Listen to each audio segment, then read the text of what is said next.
오늘은 어버이 주일입니다. 우리 부모님들은 그 존재만으로도 자녀들의 사랑과 존경을 받기에 합당하신 분들입니다.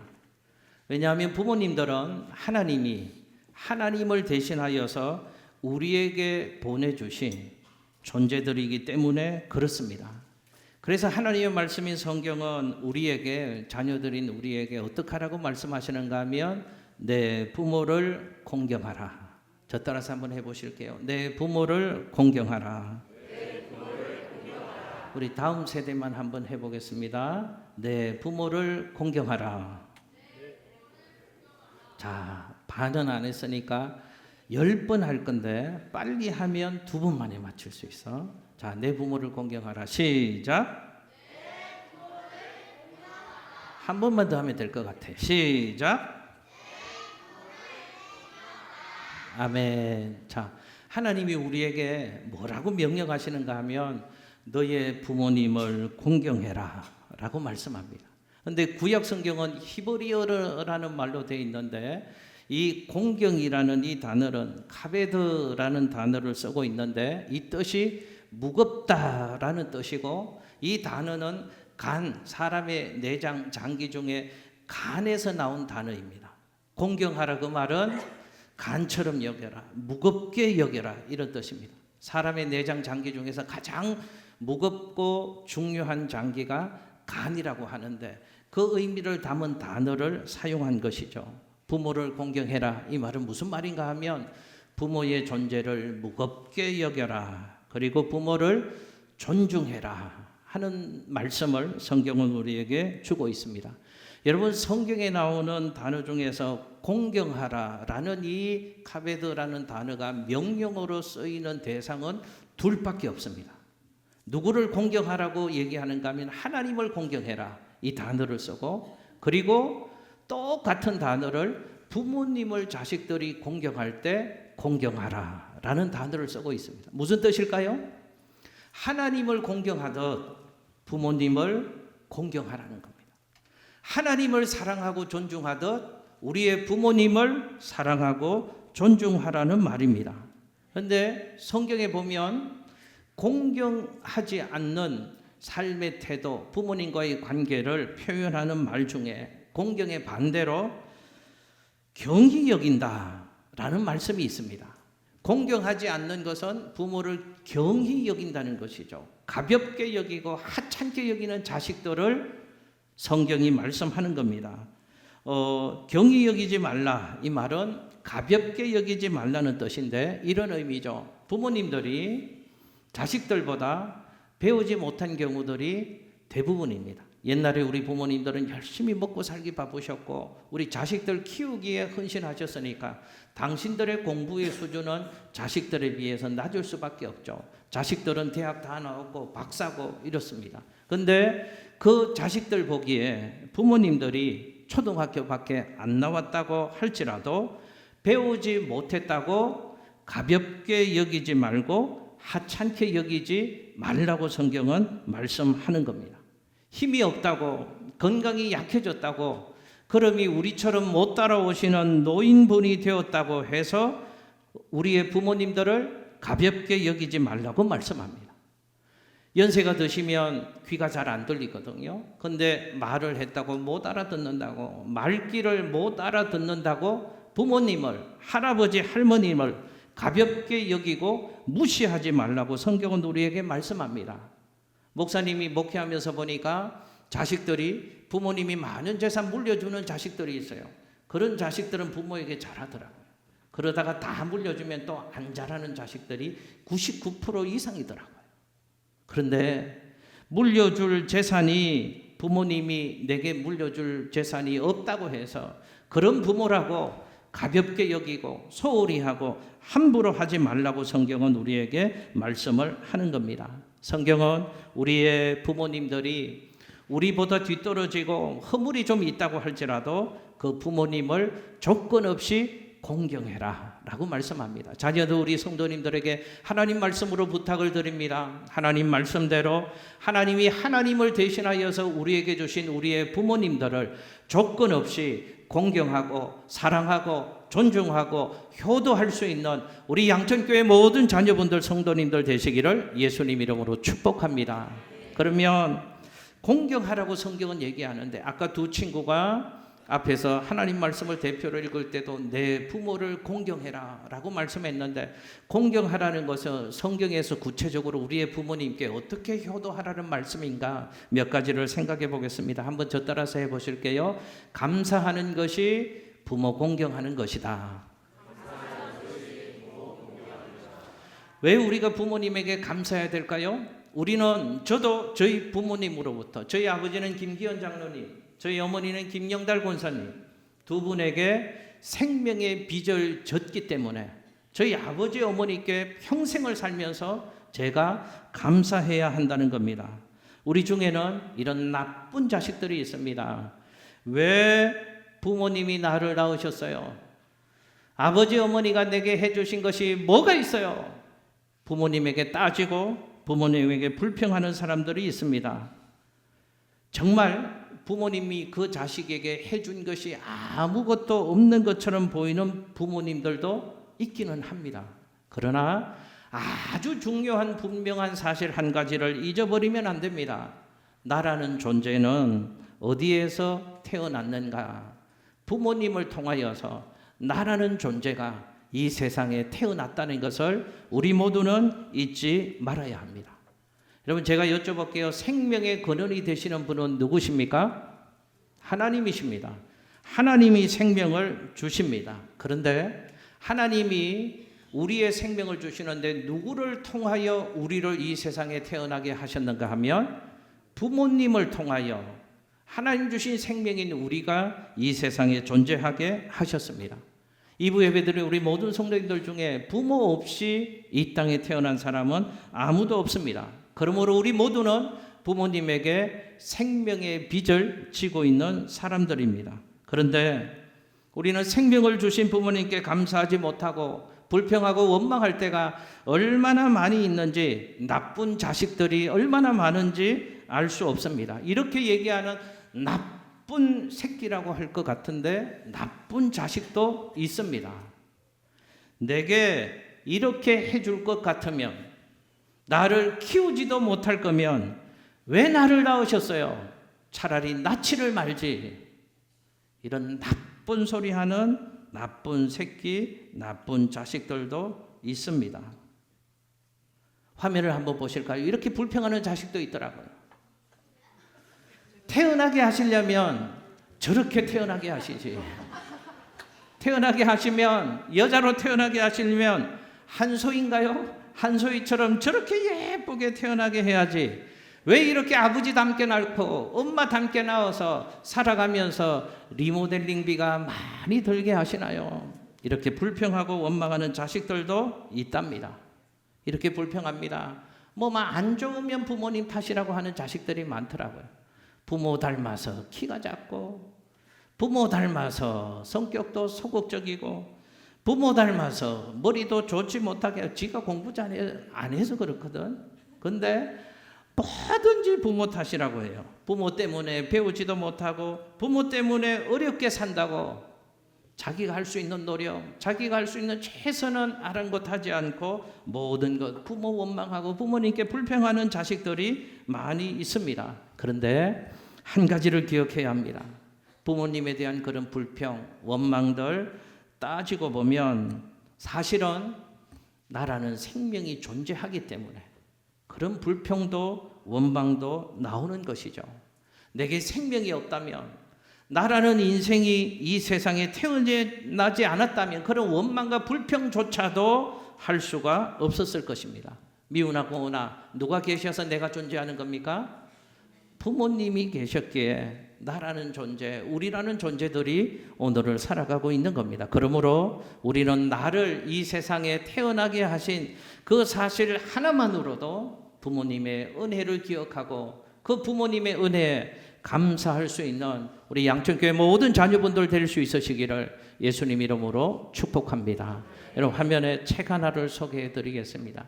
연변과기대의 설립 당시 부총장을 지냈던 서울공대 출신이고 MIT 박사 출신인 정진호 교수님이 쓴 루카스 이야기라는 책이 있습니다. 저 책에는 어느 장애인 부부가 간절히 아기를 원하는 이야기가 나옵니다. 이 부부가 2번에 걸친 자연유산을 경험했기 때문에 그들의 마음은 몹시 아팠지만 그래도 사랑하는 자녀를 가지고 싶어 했습니다. 그러던 중에 어렵게 들어선 3번째 아기를 주고 하나님 건강하게 또 은혜 속에 잘 자도록 기도하던 중에 임신 초기에 또다시 통증이 찾아왔다고 합니다. 황급히 병원으로 간 그들에게 의사가 청천벽력 같은 선언을 합니다. 이 아이의 뇌가 골 밖으로 나와서 당장 유산시켜야 합니다. 라는 얘기를 전했답니다. 아이가 태어나도 15분을 살기가 힘들 겁니다. 라는 얘기를 이들 부부에게 해줬습니다. 청천벽력 같은 말에 부부는 너무도 기다리는 아이여서 그래도 포기할 수가 없었습니다. 의사는 미쳤다고 했지만 이 아이를 키워보겠다고 이 부부들이 얘기했습니다. 집으로 돌아온 이 부부는 그 아이의 이름을 라틴어 빛나다라는 의미를 가진 루카스라고 이름을 지었답니다. 그리고 이들 부부는 루카스를 위해서 최선을 다하기 시작했습니다. 매일 뱃속에 있는 루카스를 위해서 찬양을 돌려주고 기도해 주었습니다. 루카스의 심장 박동을 느낄 때마다 부부의 애절한 사랑이 루카스의 혈관을 타고 흘러 들어가는 것만 같았습니다. 마침내 출산의 날이 다가왔습니다. 긴장과 두려움 속에 아이를 받았을 때 부부는 세상에서 가장 아름다운 아들의 얼굴을 보았답니다. 그런데 예상대로 아이의 머리는 정상이 아니었습니다. 그 의사는 곧 15분 이상을 살기 힘들다고 얘기했는데 15분이 지나도 가쁜 숨을 쉬고 있습니다. 1시간이 지나도록 이 아이는 여전히 가쁜 숨을 쉬며 살아 있었습니다.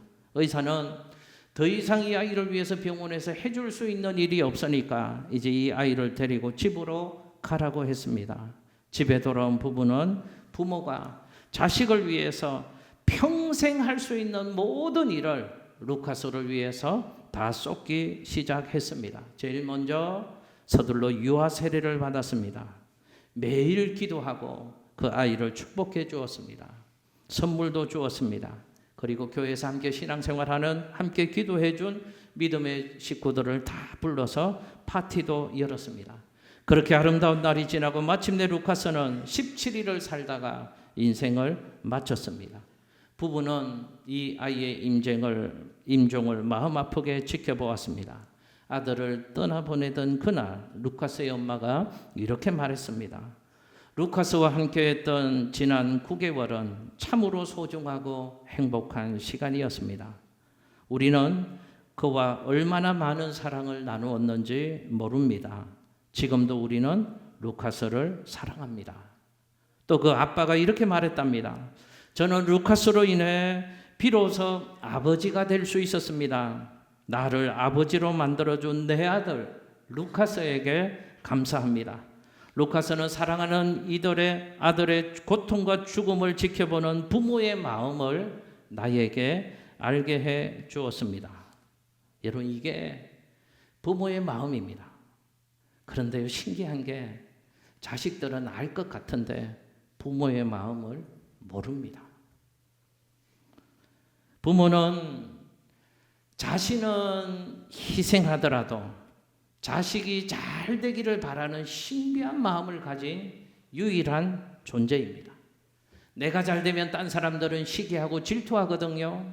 그런데 내가 잘 되면 그 자신이 성공하고 잘 되는 것 이상으로 나의 잘됨을 기뻐해 주는 신비한 존재, 유일한 존재가 부모님이라는 존재입니다. 그 자식이 힘들어할 때는 잠을 이루지 못하고 괴로워하는 것이 부모의 마음입니다. 자식이 태어나면 부모는 바보가 된다는 말이 있습니다. 부모는 자식 때문에 바보가 되는 사람들입니다. 자식을 키워보신 분들은 아시겠지만 부모는 아이를 위해 온갖 재롱을 다 부립니다. 아이가 재롱을 부려야 되는데 부모님이 아이를 위해서 재롱을 부리는 신기한 일이 가정 속에서 일어납니다. 아이가 태어나서 조금 자라서 부모님과 눈을 마주치고 말하기 시작하면 그 부모들은 세상 다 가진 것처럼 그렇게 기뻐했답니다. 아무리 근엄하고 유머가 없는 아빠라고 할지라도 아이 앞에서는 바보가 되는 것이 부모입니다.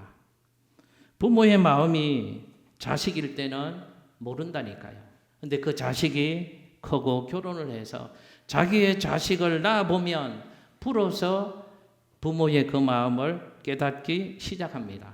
저희 집에도 아들과 딸이 있잖아요. 저희 아들이 태어난 지 한 달 만에 왼쪽 탈장이 발견되었습니다. 그래서 아산병원에서 전신 마취를 해서 태어난 지 한 달 만에 수술을 했습니다. 그때 저희 아내가 얼마나 울었는지요. 그 아이를 안고 하나님 앞에 회개도 하고 내 죄 때문에 이 아이가 이렇다고 그렇게 울었던 기억이 납니다. 그 이후에 얼마 있다가 또 한쪽의 탈장 수술을 또 전신 마취를 해서 했습니다. 그래서 저희 부부는 그때 결심했습니다. 아기 때 전신 마취 2번 했으니 이후에 공부하면서 결과는 우리 신경 쓰지 말자. 여러분 그때 그 아이를 키우면서 제가 무슨 생각이 났는가 하면 제가 7살 때 저희가 살던 그 고향 김천에서 시민체전이 있었는데 시민체전 구경을 가다가 오토바이에 제가 사고를 당해서 눈 밑에 왼쪽 눈 밑에 안경 때문에 잘 안 보이시죠? 왼쪽 눈 밑에 12바늘을 7살 때 꿈했던 기억이 있습니다. 그때 친구랑 갔다가 그 사고를 당하니까 수건으로 제 눈을 가리고 저희가 살던 김천시의 병원으로 막 옮겨갔는데 그 소식을 저희 부모님이 듣고 학교 앞에서 가게를 하고 있었거든요. 가게 문을 닫고 그 아이 둘째 아들이 있는 병원을 찾기 위해서 시내를 다 뒤졌다는 얘기를 나중에 들었어요. 그때는 부모의 마음을 몰랐습니다. 근데 이상한 거 있죠? 그때 탈장 때문에 수술하는 그 순간 제가 6살, 7살 때 다친 기억과 아버지 어머니의 마음이 그때 생각이 나더라니까요. 저희 아들이 군대를 갔었습니다. 면회를 갔죠. 군대 가서 면회 갈 때 이제 군생활도 다 해나가고 대견하다 이 생각을 했는데 근데 신기하죠. 제가 얼마 전에 군생활 하는 것 같은데 89년에 입대해서 군생활 할 때 그때 신병훈련소를 마치고 저희 부모님이 김천에서 그때 시외버스를 타고 하루 전날 아들 준다고 아이스 박스에다가 얼려서 김밥을 싸서 물 줄줄 흐르는 거 보고 제가 왜 이거 들고 왔느냐고 아버지한테 그렇게 핀잔 주었던 그 기억이 제가 아들 면회를 가면서 제가 군생활할 때 면회 오셨던 부모님의 그 모습이 생각이 나더라고요. 우리는 모르고 있지만 우리는 잊고 있지만 부모의 은혜로 우리가 오늘을 살아가는 겁니다. 그 부모의 사랑과 은혜를 잊지 않고 감사할 수 있는 우리 양천교회 모든 자녀들 될 수 있으시기를 예수님 이름으로 축복합니다. 부모 공경이 뭔가 한번 저 따라서 해보실게요. 부모를 즐겁게 하는 것이다. 자, 부모 공경하고 효도하는 것은 부모의 얼굴에 기쁨과 웃음꽃이 활짝 피어나도록 하는 것이 부모에게 효도하는 겁니다. 부모를 공경하는 것, 부모를 효도하는 것은 부모의 마음에 기쁨과 즐거움을 주는 것이 부모님께 효도하는 것이랍니다. 여러분 화면에 잠언 17장 25절 말씀 같이 한번 읽을게요. 시작. 미련한 아들은 그 아비의 근심이 되고 그 어미의 고통이 되느니라. 아멘. 미련한 아들을 얘기합니다. 여러분 미련한 아들은 어떤 아들이 미련한 아들일까요? 서울대 나오고 하버드를 나왔어도 부모의 마음에 근심을 주고 고통을 주는 자식은 미련한 자식이라고 하나님의 말씀인 성경에서 얘기합니다. 그러나 좋은 학교를 나오지 못했다고 할지라도 나를 낳아주시고 길러주신 부모님의 사랑과 은혜를 기억하며 그 부모님의 마음에 즐거움을 주고 부모님을 기쁘시게 해주는 그 자녀가 명철한 자녀, 좋은 자녀라고 성경은 우리에게 말씀합니다. 좀 더 구체적으로 부모를 즐겁게 하고 기쁘게 하는 것이 무엇인가 하면에 잠언 23장 26절 말씀을 같이 한번 읽겠습니다. 시작.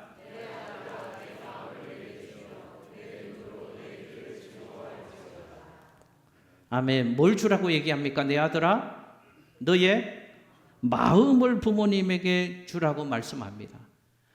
나의 마음을 부모님에게 주라고 얘기합니다. 여러분 잘 보십시오. 용돈만 주고 마음을 주지 않는 자식들도 있습니다. 물론 제일 나쁜 자식들은 어떤 자식인가? 이런 인간들입니다. 돈도 안 주고 마음도 안 주는 자녀들은 진짜 나쁜 자식들입니다. 그러나 돈은 주는데 자식들에게는 자기의 마음을 전부 다 꺼내주면서도 부모에게는 마음 주지 않는 자녀들, 성경은 나쁜 자녀들이라고 얘기합니다. 마음을 준다는 것은 부모님의 마음을 편안하게 해주는 겁니다.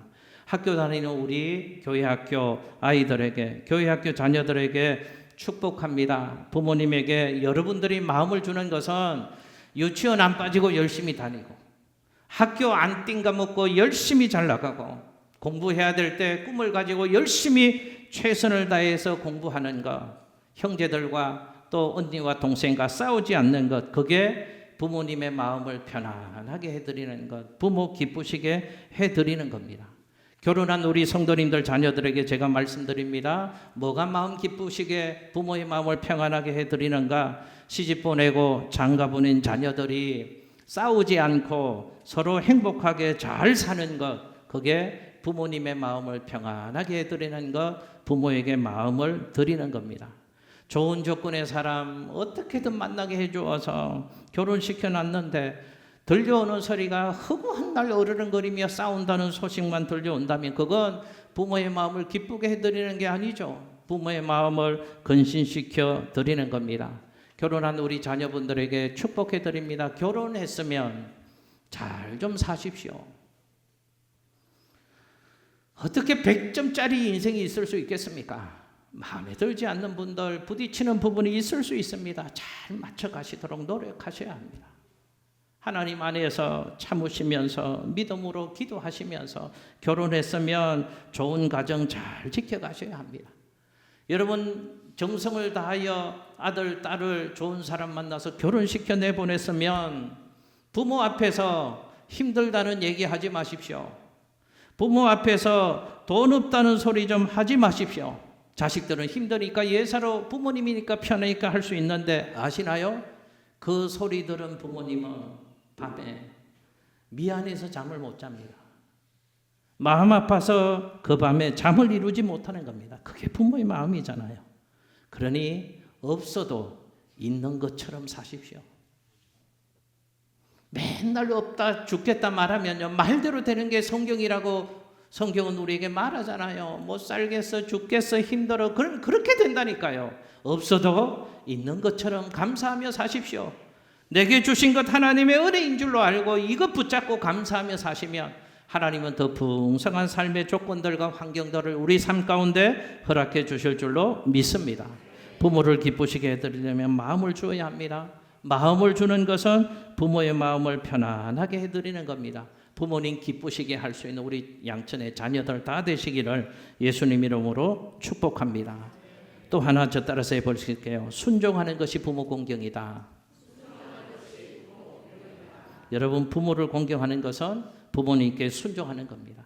우리 교회 학교 친구들만 한번 저 따라서 해보실게요. 예 아빠. 좀 하라니까 순종 안 하잖아. 예 아빠. 예 엄마. 예 어머니, 예 아버지, 이렇게만 해야 된다고. 제발 아빠 엄마가 말씀하시면 예 아빠, 예 어머니, 순종하는 자식이 부모를 공경하는 자식입니다. 여러분 그런데 부모를 공경하면은 조건이 없지만 순종하면은 성경의 조건 한 가지를 얘기합니다. 주 안에서 순종하라. 예를 들면 예수 믿지 마, 교회 가지 마, 우상 숭배해야 돼, 이것들에 절해야 돼. 그러면 지혜롭게 순종할 필요가 있다 그 말입니다. 그러나 진리의 문제가 아니고 영원한 운명을 결정하는 그런 사건이 아니라면 무조건 부모님의 말씀에 예 아빠, 예 엄마, 예 아버지, 예 어머니. 저도 저희 어머니한테는 예 어머니, 예 어머니. 어머님의 말씀은 무슨 말씀이든 생명 다하여 들으려고 하는 것이죠. 성경을 보면 아브라함의 아들 이삭의 얘기가 나옵니다. 순종이 어떤 것인가를 우리에게 가르쳐 줍니다. 아버지 아브라함이 독자 이삭을 바치라는 하나님 말씀에 순종하기 위해서 아들 이삭을 데리고 모리아 산으로 향합니다. 그리고 그 산에서 제단을 만들고 아들 이삭을 향하여 아버지가 아들 이삭에게 이렇게 말합니다. 아들 이삭아, 하나님이 너를 이 모리아 산에서 제물로 드리라고 말씀하신다. 그러니 너는 이제 나의 결박을 받으라. 그리고 이 제물 위에 올라가라. 네가 피를 흘리고 죽어졌으면 좋겠다. 아버지 아브라함이 아들 이삭에게 이렇게 얘기합니다. 여러분 이때 성경을 보니까 아버지 아브라함의 나이가 자그마치 120세, 아들 이삭의 나이가 18살, 20살 사이였습니다. 여러분 같으면 어떡하십니까? 아빠 미쳤어? 헛소리 들은 거 아니야? 왜 나를 죽이려고 그래? 그러면서 18, 20살 힘이 좋으니까 120살 아버지를 콱 밀치고 도망갈 수 있었잖아요. 또 이렇게 얘기하는 아들도 있을 것 같습니다. 아버지 요즘 보니까 치매 증상이 좀 있는 것 같아. 왔다 갔다 하고 이상한 얘기 하시는 거 보니까 치매 걸린 거 아니야? 나는 못합니다. 이럴 수도 있잖아요. 근데 성경 얘기가 참 신기합니다. 아들 이삭은 아버지의 그 말에 그대로 순종합니다. 밧줄에 묶입니다. 그리고 그 제단에 눕습니다. 그리고 칼이 자기 코에 내려오는 순간까지도 순종했습니다. 여러분 아들 이삭이 왜 아버지께 순종할 수 있었을까를 제가 생각해 보면서 이 말씀 드리려고 합니다. 아들이 순종하는 그 모습은요, 부모님들도 잘 귀 기울여 주셨으면 좋겠습니다. 아버지 아브라함이 하나님께 순종하는 모습을 아들이 보았거든요. 그래서 그 아들이 하나님 말씀에 순종하는 겁니다. 그래서 그 아들이 아버지께 순종하는 겁니다. 언제까지요? 죽기까지 순종하는 겁니다. 우리 사랑하는 부모님들께도 제가 부탁드립니다. 순종하는 신앙생활 하십시오. 그게 잘하는 것이고 복이 되는 것이고 그 신앙을 자식들이 봅니다. 그리고 자식들이 하나님께 순종하는 신앙의 삶을 삽니다. 교회 질서에 순종하는 신앙의 삶을 삽니다. 부모님에게 순종하는 자식이 될 수 있는 줄로 믿습니다. 여러분 왜 성경은 우리에게 부모에게 공경하라고 말씀하시는가? 부모 공경은 옳은 일이기 때문에 그렇습니다. 마땅한 일이고 하나님이 기뻐하시는 일이기 때문에 자식들은 부모에게 공경하고 효도해야 합니다. 여러분 화면에 에베소서 6장 1절 말씀을 같이 한번 읽어볼까요? 시작. 자녀들아 주 안에서 너희 부모에게 순종하라. 이것이 옳으니라. 아멘. 부모 공경은 하나님 보시기에 선한 거랍니다. 아름다운 것이랍니다. 하나님을 기쁘시게 하는 것이랍니다. 부모 공경은 옛날 유교 시대 때 하는 시대에 뒤떨어진 얘기가 아니다 그 말입니다. 틀린 얘기가 아닙니다. 옳은 겁니다. 하나님이 좋아하시는 것이고 하나님이 기뻐하시는 겁니다. 반드시 해야 되는 마땅한 일입니다. 그래서 성경은 자녀들아 너희 부모님에게 공경해야 돼. 또 하나 부모 공경은 축복의 비결이라는 사실을 기억하십시오. 화면에 에베소서 6장 2절 3절 마지막으로 읽겠습니다. 시작. 내 아버지와 어머니를 공경하라. 이것은 약속이 있는 첫 계명이니 이로써 내가 잘되고 땅에서 장수하리라. 아멘. 우리 교회학교 학생들 청년들만 저하고 같이 한 번 더 말씀 띄워주시고 같이 한번 큰 소리로 읽겠습니다. 시작. 내 아버지와 어머니를 공경하라. 이것은 약속이 있는 첫 계명이니 이로써 내가 잘되고 땅에서 장수하리라. 아멘. 두 가지의 복을 약속해 주셨습니다. 부모를 공경하고 부모님의 말씀 잘 듣고 효도하는 자녀에게 하나님이 약속해 주신 두 가지의 복이 있습니다. 하나는 잘 되는 복을 하나님이 그 자식들에게 주겠답니다. 잘 된다는 원어의 뜻을 제가 살펴보니까요, 막힘이 없다는 뜻입니다. 거침이 없다는 뜻입니다. 부모님에게 내가 하나님 섬기던 예 아버지, 예 어머니 그리고 부모님 기뻐하는 일을 하고 부모님 마음을 편안하게 해드리고 즐겁게 해드리면 그 모습 보고 하나님이 우리에게 복을 주시는데, 잘 되는 복을 주시는데 내 인생이 막힘이 없는 인생 되게 해주신답니다. 거침이 없는 인생 되게 해주신답니다. 내가 생각하고 계획하고 꿈꾸고 준비하는 손으로 애쓰는 모든 일들 막힘이 없도록 복을 주신다. 거침이 없는 인생 되게 해주신답니다. 그리고 또 하나의 복이 장수하다. 장수한다는 복이요, 계속해서 길어진다는 의미거든요. 나 혼자만 오래 사는 것이 아니고 자자손손 오래 사는 장수의 복을 그 가문 속에 허락해 주신답니다. 우리 인생에 꼭 필요한 두 가지의 복이 형통의 복이고 장수의 복이거든요. 그 좋은 복을 하나님이 부모 공경하는 신앙인에게 주시겠다는 겁니다. 말씀 정리합니다. 성도 여러분, 사랑은 특징이 있는데 사랑은 내리사랑입니다. 내리사랑은 쉽습니다. 그래서 엄마들에게 자기가 낳은 아기 사랑하지 말라고 한다면 엄마들에게는 그보다 더한 고문이 없는 것이죠. 자식 사랑은 누가 하지 말라고 해도 본능적으로 하게 되어져 있습니다. 그러나 위로 사랑은 힘써야지 가능한 겁니다. 위로 사랑은 애쓰지 않으면 쉽게 할 수 없는 겁니다. 그래서 성경은 많은 계명 중에 유일하게 부모를 공경하는 자에게 가장 귀한 복을 주시겠다고 약속해 주시는 겁니다. 성경 보십시오. 인류 역사를 보십시오. 이게 진리입니다. 부모 공경하면 하나님이 그 인생에게 복을 주십니다. 우리 학생들에게 적용해서 더 구체적으로 제가 이 말씀을 이렇게 적용해 드리고 싶어요. 공부 잘하고 하나님 기뻐하는 인생 되어지는 것도 먼저 부모님에게 잘해야 합니다. 부모님에게 효도하고 부모님 말씀 잘 듣는 아이들에게 하나님이 복을 주시면 그 인생이 복된 인생 될 수 있는 거죠. 우리 사랑하는 모든 성도님들에게 제가 축복해 드립니다. 예수 믿는 사람은 눈에 보이지 않는 하나님을 섬기는 사람입니다. 여러분, 이게 어불성설이죠. 눈에 보이는 부모님도 제대로 섬기지 않는 사람이 어떻게 보이지 않는 하나님을 섬길 수 있겠습니까?